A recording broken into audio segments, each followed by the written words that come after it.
Secunderabad Marredpally silver compound ప్రాంతంలో నిర్మించిన double bedroom ఇళ్ల పంపిణీ జరిగింది. కంటోన్మెంట్ ఎమ్మెల్యే శ్రీ గణేష్, జిల్లా ఇన్ఛార్జ్ మంత్రి పొన్నం ప్రభాకర్ లబ్ధిదారులకు ఇళ్ల పత్రాలు అందజేశారు. సొంత స్థలాలను ప్రభుత్వానికి ఇచ్చి ఎన్నో ఏళ్లుగా ఎదురుచూస్తున్న పేద ప్రజలకు ఇళ్ల పత్రాలు అందజేయడం ఆనందంగా ఉందని మంత్రి పొన్నం అన్నారు. పేదవారికి అండగా నిలవడమే కాంగ్రెస్ ప్రభుత్వ లక్ష్యమని ఎమ్మెల్యే శ్రీ గణేష్ చెప్పారు. ఈ కార్యక్రమంలో RDO Sairam, housing PD Ashok Chakravarthi, తహసీల్దార్లు మొహమ్మద్ అసదుల్లా ఖాన్, పాండు నాయక్, కాంగ్రెస్ నాయకులు పాల్గొన్నారు.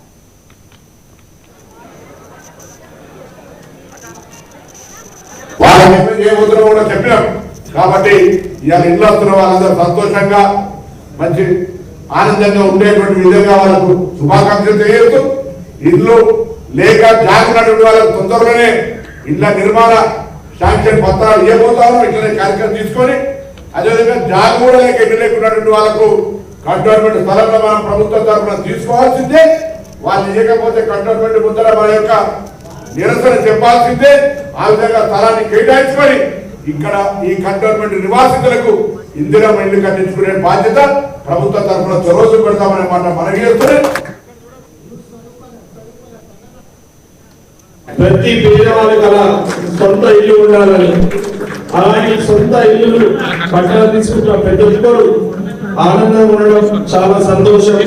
ముఖ్యంగా మీ అందరికీ తెలుసు, నాకు కూడా తెలుసు, వేదిక మీద ఉన్న వాళ్ళందరికీ తెలుసు, చాలా సంవత్సరాలు అయింది మారేడుపల్లి ఇల్లు కట్టి కూడా.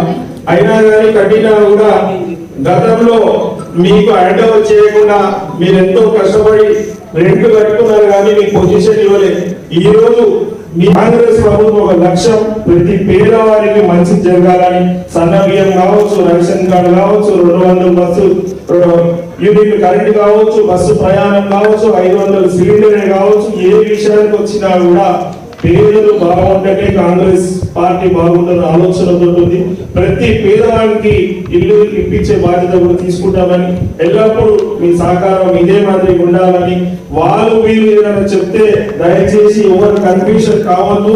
ఈ మిగతా ఇల్లు ఏదైతే బ్యాలెన్స్ ఉందో అది కూడా మీ గురించే.